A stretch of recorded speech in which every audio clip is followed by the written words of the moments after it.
Bismillahirrahmanirrahim. Innal hamdalillah nahmaduhu wa nasta'inuhu wa nastaghfiruh wa na'udzu billahi min shururi anfusina wa sayyiati a'malina. Man yahdihillahu fala mudilla lahu wa man yudlil fala hadiya lahu. Ashhadu an la ilaha illallah wahdahu la syarika lahu wa ashhadu anna Muhammadan 'abduhu wa rasuluh. Sallallahu alaihi wa ala alihi wa sahbihi wa man ittaba'ahum bi ihsanin ila yaumiddin. Amma ba'd. Kaum muslimin rahimakumullah, para pendengar yang budiman. Dalam salah satu hadisnya Rasulullah sallallahu alaihi wasallam bersabda, "Man yuridillahu bihi khairan yufaqihu fid din." Man yuridillahu bihi khaira. Barang siapa yang Allah menghendaki kebaikan baginya, yufaqihu fid din. Niscaya Allah membuatnya faham tentang ad-din, tentang agama. Hadis sahih dalam riwayat Bukhari dan Muslim.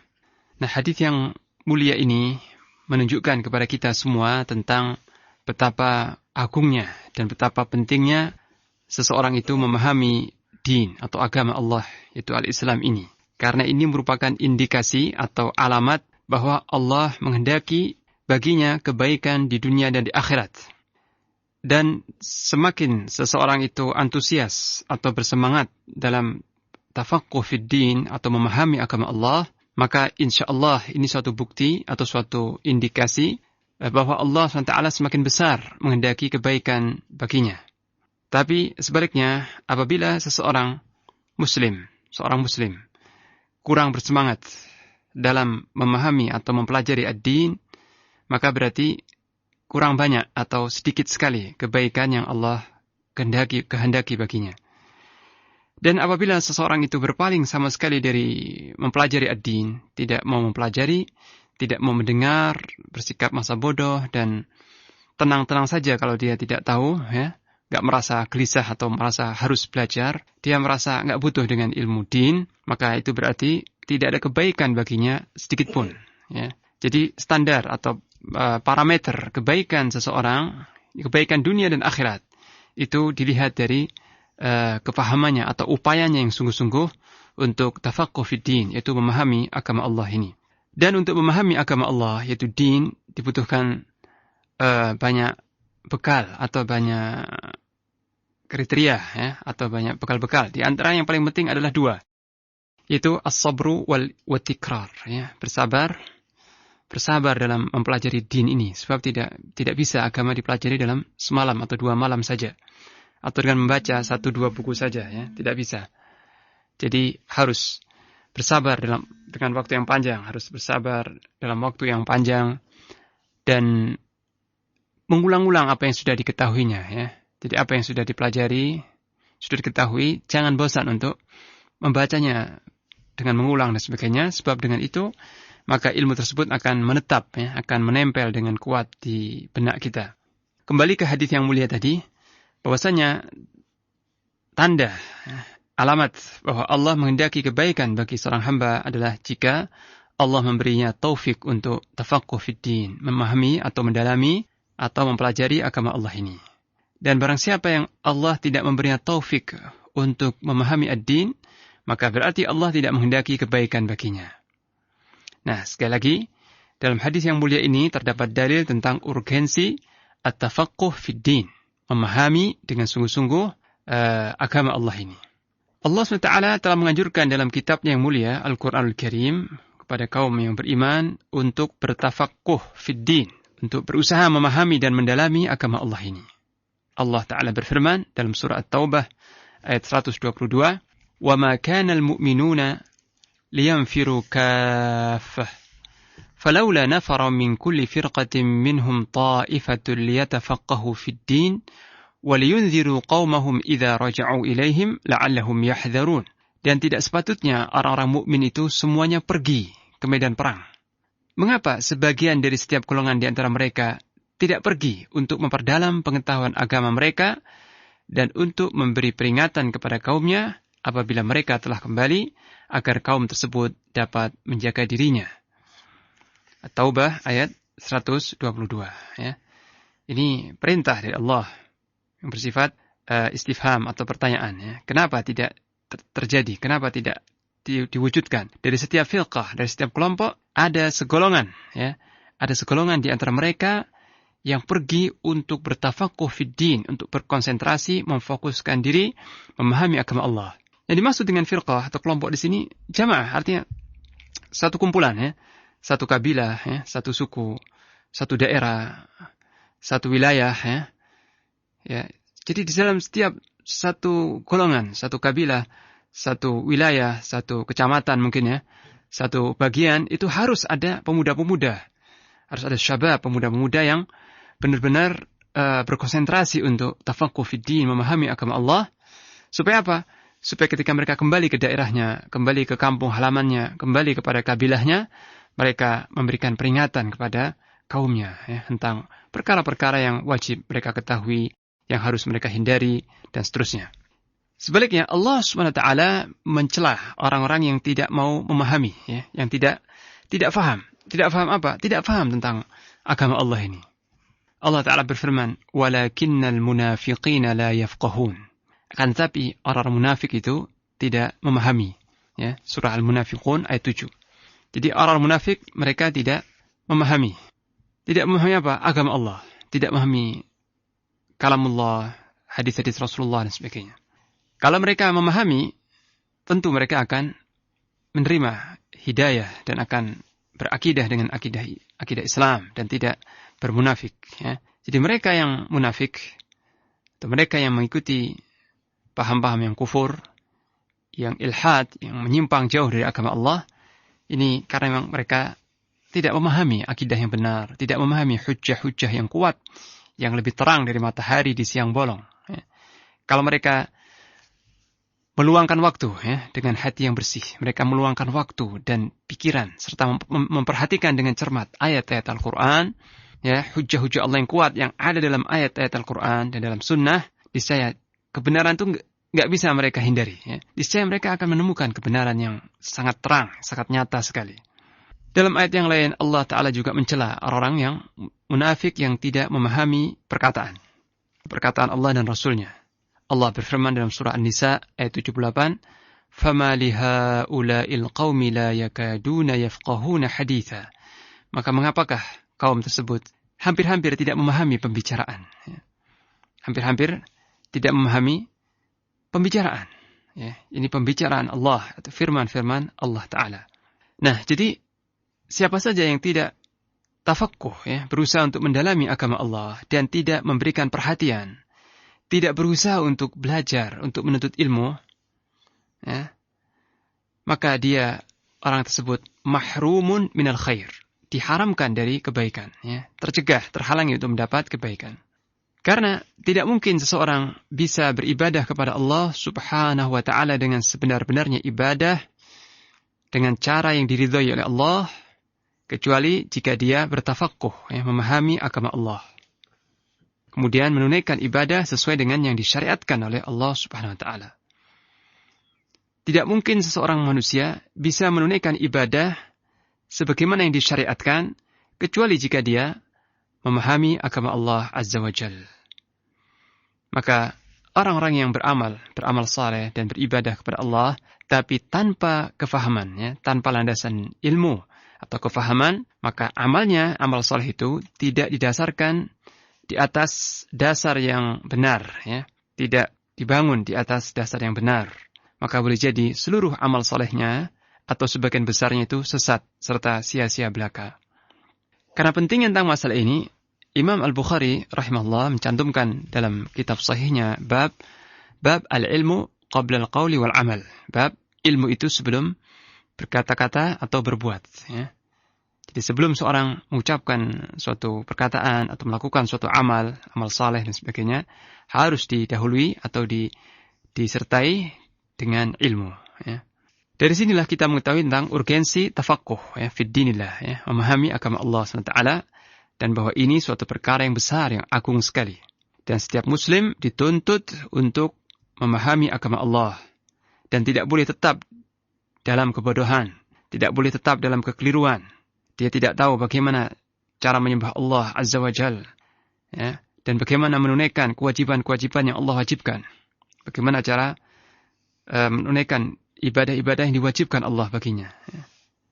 Demikian juga setiap muslim sangat berhajat, sangat butuh untuk memahami tentang hukum-hukum muamalah ya. Samping tentang ibadah juga tentang bagaimana muamalah yang benar. Juga perlu mengetahui bagaimana hukum-hukum yang terkait dengan hubungan dengan keluarga ya. Bagaimana aturan agama Allah yang terkait dengan hubungan dengan atau hak-hak dan kewajiban dengan keluarga, dengan anak-anak, dengan tetangga, kerabat, saudara dan seterusnya. Hal ini ya, perlunya memahami ini agar seseorang bisa menunaikan hak bagi mereka yang berhak. Ya. Apa itu hak orang tua? Hak ayah, hak ibu, hak tetangga, hak kerabat, rahim, kerabat dan sebagainya. Mereka punya hak. Dan kalau kita tidak mengerti tentang syariat Allah, boleh jadi kita mendolimi mereka, menyia-nyiakan hak-hak mereka, mencegah hak-hak mereka. Dan yang lebih besar lagi adalah tanpa ilmu yang benar, boleh jadi seorang itu tidak menunaikan hak-hak Allah Ta'ala yang agung. Yang mana setiap manusia diciptakan untuk menunaikan hak Allah yang besar, yaitu ibadah. Nah, al-fiqh fi din, ya, memahami atau kefahaman tentang din, ini terbagi dua. Ya. Jadi fikih itu ada dua macam. Fikih atau yang disebut dengan kefahaman tentang din itu ada dua macam. Yang pertama adalah al-fiqhu fil aqidah. Ya. Al-fiqhu fil aqidah. Memahami atau kefahaman tentang akidah. Yang ini merupakan asasuddin, dasarnya agama. Maka haruslah, wajiblah bagi setiap manusia untuk mengetahui apa-apa atau perkara-perkara yang dengannya dia bisa meluruskan akidahnya. Ini kewajiban pertama dan utama bagi setiap manusia. Mengetahui ilmu atau perkara-perkara yang dengan itu dia bisa mengenal akidah yang sahih. Bisa tahu bagaimana berakidah, beriktikad yang benar, yang lurus. Setelah itu dia juga harus mengetahui apa saja yang merusak akidah tersebut. Apa yang bisa melenyapkan atau bisa merusak akidah yang lurus atau menguranginya. Bisa mengurangi akidah tersebut. Berupa perkara-perkara kesyirikan atau kebid'ahan. Maka tafaqquh fil akidah ya, memahami atau berusaha mempelajari tentang akidah artinya seorang muslim mempelajari tentang akidah tauhid dan mempelajari tentang apa yang dituntut, apa yang merupakan tuntutan dari akidah yang benar tadi. Ya. Serta mempelajari pula apa yang bertentangan dengan akidah, ya. Apa-apa yang bertolak belakang atau bertentangan dengan akidah atau bisa mengurangi akidah tersebut untuk menjauhinya. Nah, fikih yang pertama ini yang merupakan asas, prinsip yang sangat mendasar dari agama Allah ini oleh sebagian ulama disebut dengan al-fiqhul akbar. Ya. Sebagian ulama menyebut fikih ini dengan al-fiqhu al-akbar, fikih yang akbar, ya, fikih yang paling besar. Dan fikih yang akbar yang paling besar ini, yaitu tentang akidah, bisa diraih atau bisa diperoleh apabila seseorang telah mengenal Rabb-nya. Ya. Jika seorang muslim sudah mempelajari sehingga dia bisa mengenal Rabb-nya Azza wa Jal dengan nama-namanya dan sifat-sifatnya yang maha tinggi. Ya. Dengan nama-nama Allah yang maha indah dan sifat-sifatnya yang maha tinggi. Serta mengetahui benar bagaimana cara memahami nama-nama Allah dan sifat-sifatnya tersebut.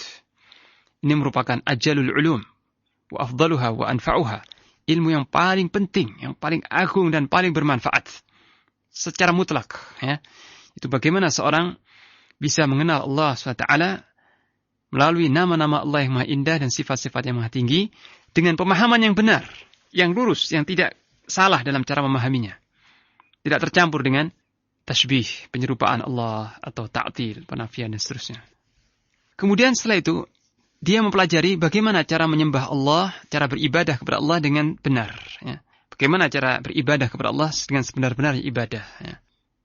Yang ini merupakan tujuan manusia diciptakan oleh Allah Subhanahu Wa Taala. Ya. Juga mengetahui apa yang dituntut darinya terkait dengan hak-hak Allah Subhanahu Wa Taala. Ya. Mengetahui itu semua. Juga mempelajari apa yang boleh bagi hak Allah Subhanahu Wa Taala, apa yang tidak boleh, apa yang tidak boleh terkait dengan zat Allah SWT sehingga dia menjauhinya. Ya. Menjauhi semua bentuk kesyirikan, kebid'ahan, penyimpangan dan seterusnya. Dia juga wajib mempelajari itu semua. Dan fikih yang semacam ini, ya, ini adalah fikih yang asasi, fikih yang paling mendasar. Seorang muslim juga dituntut untuk mengetahui apa yang bertolak belakang dengan tauhid, yaitu syirik. Apa itu syirik? Harus tahu. Dan apa itu macam-macam syirik? pernak-pernik kesyirikan dan tipu-tipu daya syaitan, madakhil syaitan, celah-celah syaitan untuk menggelincirkan manusia ke dalam kesyirikan, tipu daya syaitan yang halus, yang mungkin tidak disadari hatta oleh orang-orang yang sudah mempelajari agama Allah, ya. Jadi wajib setelah mengenal tauhid dan hal-hal yang menyempurnakan tauhid, wajib seorang muslim mempelajari syirik, mengetahui dengan detail, dengan jelas kesyirikan dan lika-liku syirik, ya, atau hal-hal yang seputar kesyirikan. Supaya apa? Supaya dia bisa menghindarinya, ya. Ini. Karena tanpa ini, kalau seorang hanya belajar tauhid saja, tapi tidak mempelajari tentang syirik, dan bagaimana, apa saja yang termasuk syirik, syirik akbar, syirik asghar, hal-hal yang bisa menjadi wasail ila syirik, sarana-sarana menuju kesyirikan, dia tidak tahu itu semua, boleh jadi dia tercemar atau tercampur, ya, ternodai oleh sebagian perkara kesyirikan, sementara dia menyangka itu tauhid dan tidak ada masalah sama sekali, ya. Khususnya ketika seseorang itu tinggal di negeri yang kejahilan tentang akidah yang benar itu sudah merata, atau dia hidup di tengah-tengah masyarakat, ya, yang tidak mengenal tauhid dengan benar dan tidak mengenal makna syirik, ya. Khususnya, ya, di tengah-tengah masyarakat atau negeri yang mana masyarakatnya tidak bisa membedakan dengan jelas mana tauhid dan mana syirik, bahkan mencampur adukkan antara tauhid dengan kesyirikan dan seterusnya. Walhasil antara tauhid dan syirik di iltibas, ada kesamaran, ya, ada kesamaran. Maka di masyarakat yang kental dengan berbagai macam warna-warni kesyirikan, ya, kental dengan berbagai macam penyimpangan tauhid, kental dengan tradisi-tradisi leluhur yang dianggap benar padahal itu syirik, ya. Karena tidak semua tradisi leluhur itu benar. Bahkan mayoritas tradisi leluhur yang berasal dari masyarakat jahiliyah ini semua menyimpang dari tauhid. Nah, di tengah-tengah masyarakat yang seperti ini, itu sangat besar sekali peluang seseorang itu tergelincir dalam kesyirikan tanpa dia sadari. Dia tidak menyadari. Karena tidak mempelajari. Ya, dia tidak mempelajari dengan sungguh-sungguh, tidak dengan serius. Maka boleh jadi dia mengucapkan kata-kata syirik, ya, ketika tertimpa musibah, tertimpa kesempitan, dia memanggil orang tuanya yang sudah meninggal. Wahai ayah atau wahai ibu.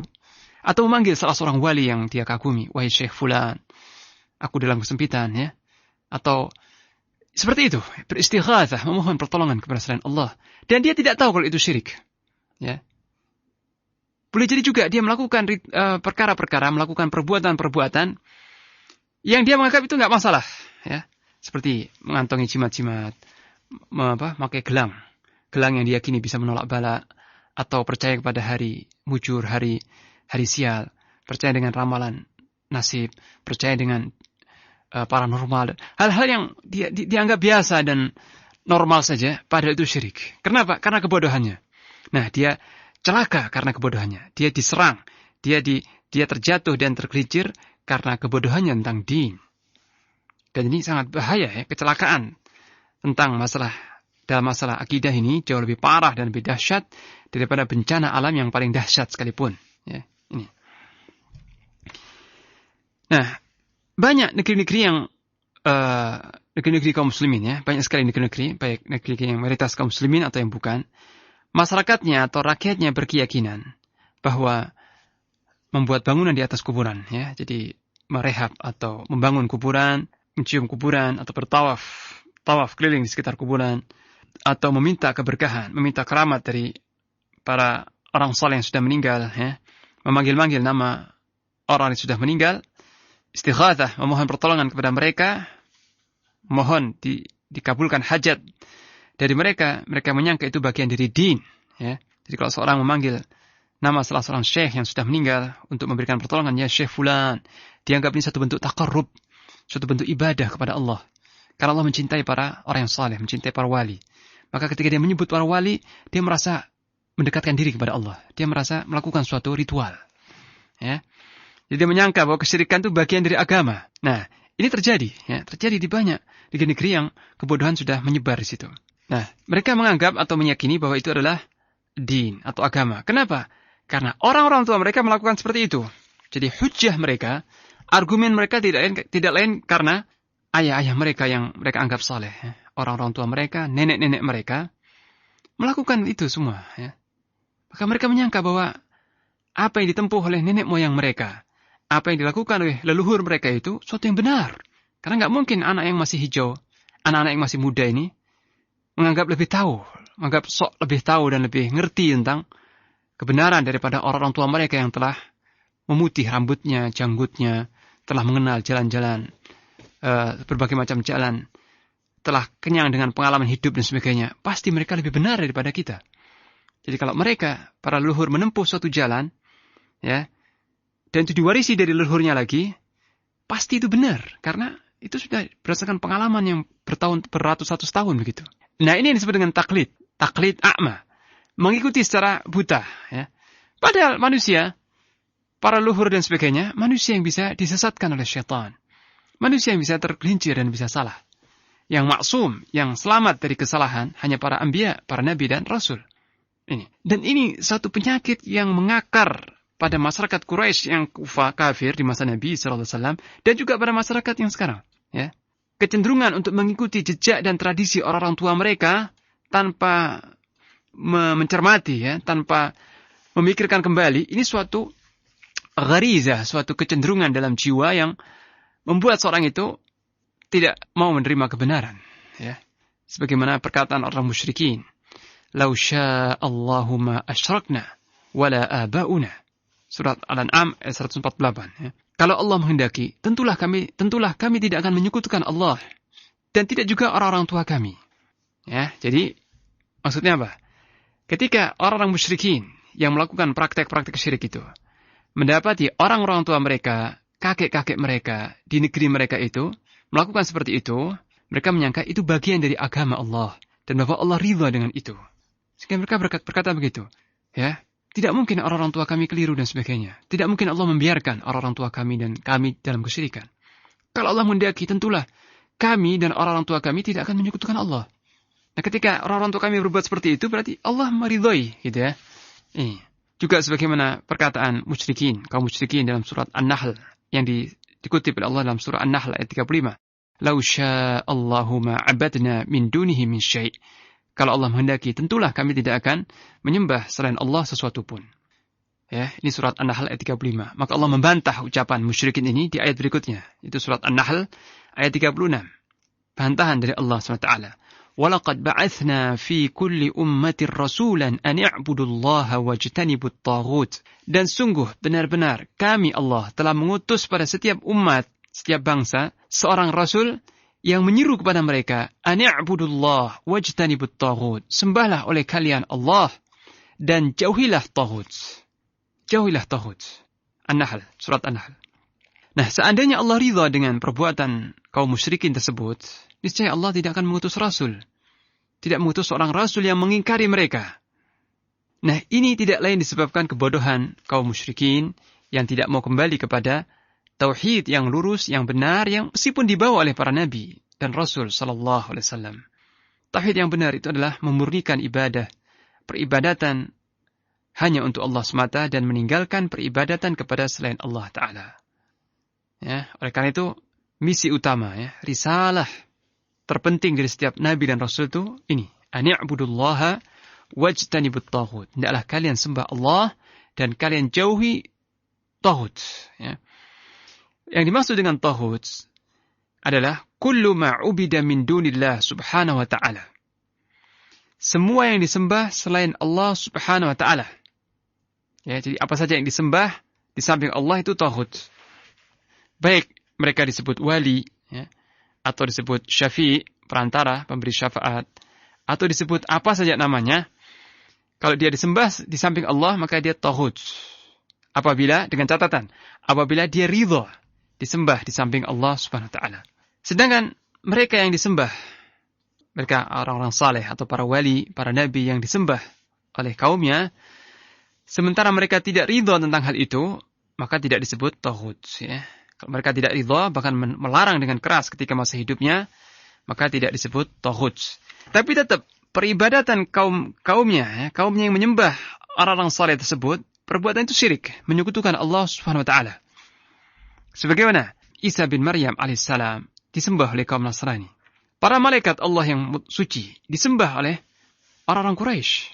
Dan ada juga manusia-manusia yang saleh yang disembah oleh manusia seperti Ali bin Abi Thalib atau sebagian orang-orang saleh ya, yang dikultuskan, dipuji dan dipuja, disembah oleh sebagian manusia. Sementara para nabi, orang-orang saleh tersebut tidak ridha tentang hal itu. Bahkan mereka melarang dengan keras di masa hidupnya, bahkan memerangi orang yang seperti itu. Tetapi setelah mereka meninggal, manusia yang bodoh membangun bangunan di atas kuburannya, ya, membangun kubah emas atau membangun mihrab atau membangun bangunan-bangunan di atas kuburan mereka. Mashhad, ya. Kalau di daerah Iran sana disebut mashhad, tempat ziarah, mazar atau mashhad. Jadi kuburan imam-imam itu dibangunkan seperti masjid yang megah sekali. Disebut dengan mashhad, pusara, ya, pusara, makam sang imam. Kemudian mereka mempersembahkan sesaji, ya, mempersembahkan kurban kepada para imam dan para orang-orang saleh yang di situ. Dan mereka sembah di samping Allah SWT. Mereka datang ke situ dengan membawa hajat yang penting. Mereka menyeberangi jarak yang jauh, menyeberangi daratan dan lautan, menempuh perjalanan yang jauh, lelah dan letih. Setelah sampai di pusara sang imam, mereka memohon dengan penuh tadarru', dengan penuh kerendahan hati, bahkan mencucurkan air mata, memanggil sang imam dengan panggilan yang mudhar, orang yang sangat kepepet dan sangat butuh. Menyebut-nyebut nama sang imam dengan hati yang tunduk, bersimpuh dan penuh ta'zim, pengagungan. Bahkan hati mereka lebih khusyuk. Hati mereka ini ketika menyebut dan memanggil nama para imam, memohon pertolongan mereka, hati mereka jauh lebih khusyuk dan lebih hadir daripada ketika mereka menyebut nama Allah dan memohon kepada Allah Rabbul Alamin. Maka tidak ada bukti syirik yang lebih jelas dari hal ini.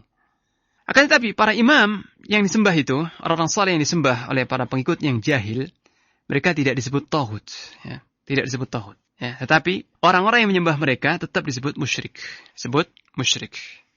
Oleh karena itu, tatkala Allah Subhanahu wa taala menurunkan firman-Nya, ya, ini serangan terhadap orang musyrikin dan apa saja yang disembah selain Allah. Allah berfirman dalam surah Al-Anbiya ayat 98, "Innakum wama ta'buduna min dunillahi hasabu jahannam antum laha waridun." Yang artinya, sesungguhnya kalian dan apa-apa yang kalian sembah selain Allah adalah umpannya neraka jahanam, bahan bakar neraka jahanam. Antum laha waridun, kalian semua pasti masuk ke dalamnya. Nah, ketika orang musyrikin, ya, baik Yahudi, Nasara, Quraisy yang musyrik, mendengar firman Allah ini, sesungguhnya kalian dan semua yang kalian sembah selain Allah nanti akan menjadi bahan bakar neraka jahanam. Maka mereka yang menyembah Uzair, Nabi Uzair berkata, kami menyembah Uzair, Nabi Uzair. Kaum Nasara mengatakan, kami menyembah Al-Masih, Isa alaihissalam. Musyrikin Quraisy berkata, kami menyembah para malaikat. Nah, kalau mereka itu bersama kami di neraka, maka kami tidak dicela, ya. Karena tidak hanya kami saja, tapi yang kami sembah pun juga masuk ke neraka, ya. Jadi kalau kami bersama nabi-nabi yang kami sembah itu sama-sama masuk dalam neraka, maka tidak ada celaan bagi kami. Begitu kata orang musyrikin. Maka Allah SWT membantah anggapan kosong atau pemahaman yang bodoh, yang jahil dari orang musyrikin itu dengan menurunkan firman-Nya dalam surat yang sama di ayat 101, ya. Tadi 98, sekarang Allah berfirman dalam ayat 101, "Innal ladzina sabaqat lahum minnal husna ulaika anha mub'adun, la yasma'una hasisaha wa hum fima ishtahat anfusuhum khalidun, la yahzunhumul faza'ul akbar wa tatalaqahumul malaikah, hadza yaumukumul ladzi kuntum tu'adun." Sesungguhnya orang-orang yang telah terdahulu ketetapan kami yang baik untuk mereka. Jadi orang-orang yang telah tercatat mendapat ridha, mendapat kebaikan di Lauhul Mahfuz, tercatat di Lauhul Mahfuz, orang yang mendapat kebaikan dari kami, mereka itu dijauhkan dari neraka jahanam. Mereka tidak mendengar bunyi desis api neraka. Suara desisnya api neraka enggak dengar sama sekali. Dan mereka kekal dalam menikmati semua yang mereka ingini. Kejutan yang dahsyat itu tidak membuat mereka merasa sedih, ya. Al-faza' al-akbar, ketakutan atau kejutan yang dahsyat itu hari kiamat beserta huru-haranya, sama sekali tidak membuat mereka sedih atau panik, ya. Dan para malaikat menyambut mereka dengan ucapan, inilah hari kalian yang telah dijanjikan kepada kalian. Surat Al-Anbiya 101 sampai 103. Nah, di sini Allah menjelaskan bahwa setelah berfirman bahwa kalian dan semua yang kalian sembah selain Allah itu menjadi bahan bakar neraka jahanam, Allah mengecualikan Ya, sesungguhnya orang-orang yang telah mendapat keputusan sebelumnya dari kami, telah terdahulu keputusan kami yang baik bagi mereka, itu para nabi dan orang saleh yang disembah selain Allah, mereka dijauhkan dari neraka. Dengar suara desisnya saja enggak dengar, ya. Suara desisnya api neraka saja mereka enggak dengar. Ya, ini. Nah, jadi orang-orang saleh yang meninggal di atas akidah yang sahih, yang benar, akan tapi kemudian mereka disembah setelah matinya, padahal mereka tidak ridha dengan itu semua, mereka tidak berdosa terkait dengan apa yang dilakukan oleh kaum musyrikin terhadap mereka. Karena mereka tidak ridha dengan itu semua dan tidak pernah memerintah manusia untuk menyembah mereka. Ya. Demikianlah sebagian dari pembahasan tentang urgensi memahami agama Allah. Mudah-mudahan Allah memberikan manfaat kepada kita semua dan menjadikan kita orang-orang yang memahami agama Allah, mengamalkannya dan mendakwakannya, dan mudah-mudahan Allah menjadikan kita orang-orang yang beribadah kepada Allah dengan sebenar-benarnya ibadah. Wassallallahu ala nabiyina Muhammad wa ala alihi wa sahbihi wasallam.